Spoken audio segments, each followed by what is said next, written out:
Yes, it is. Kelly O'Grady, thank you. And joining me now is Congressman Pat Fallon on the House Oversight and Reform Committee. Congressman, it's great to have you here tonight. And I do want to talk about China and TikTok, but we have to react to that news for a moment. What do you think about the Biden team taking screenshots of tweets and sending it to Twitter management and saying, investigate this, look into this?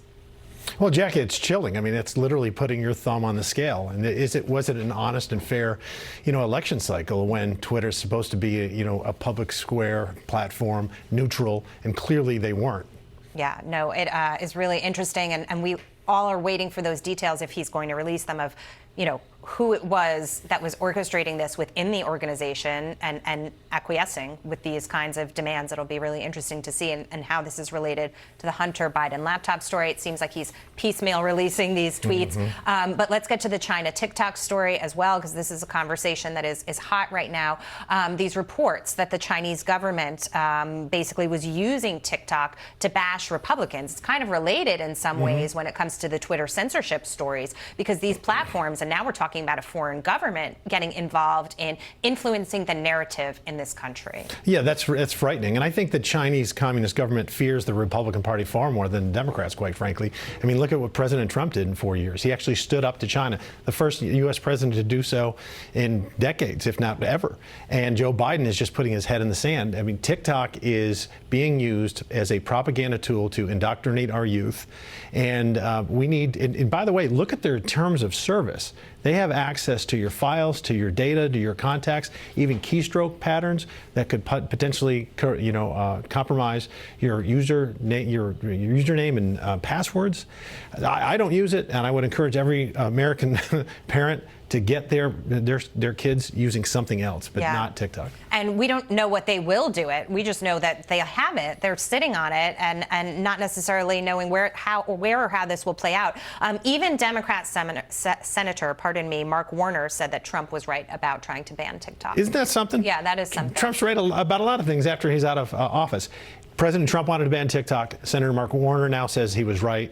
And we have Brendan Carr from the FCC, who also said that we should probably ban it, and we should call on, and I have in our office, Apple and Google to remove them from their platforms. Yeah. I just have 2 minutes left here. I'm going to broaden out the conversation because John Levine from the New York Post is still with us. We've been talking to him about the Twitter story all night. John, I want to get your impression from the news that Kelly just broke for us, basically saying that the Biden team was taking screenshots of tweets and telling Twitter to look into those tweets.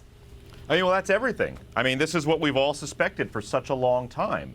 This is right around when the Hunter Biden story was released.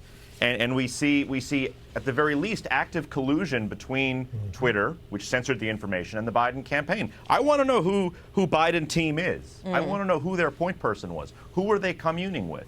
Who was the Biden? Because that person needs to be part of the broader investigation. I'm sure he's going to shed more light on it and probably expose people deeper. It seems like he's putting out a piece at a time. But what's so interesting to me, Congressman, is that when it comes to the way Twitter was operational before and the way it was being run, and it was suppressing the speech of Republicans, every Democrat was fine with it. But now they're up in arms with Elon Musk, who isn't saying, I'm going to suppress Democrat speech. He's just saying, I'm going to put the Republicans back on the platform and let them have their opportunity. You mean to be fair? To be fair. In dissent.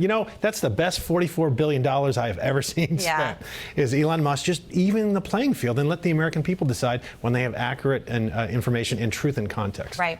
There is so much that went on during the show tonight. I'm so glad to have your insight, Congressman. John Levine, I also thank you so much for standing by. And Kelly O'Grady in L.A. to bring us the latest. Obviously, this is a developing story with Twitter, and we will continue to stay on it on Fox Business. But I'm Jackie DeAngelis in for Elizabeth McDonald, and you are watching the Evening Edit on Fox Business.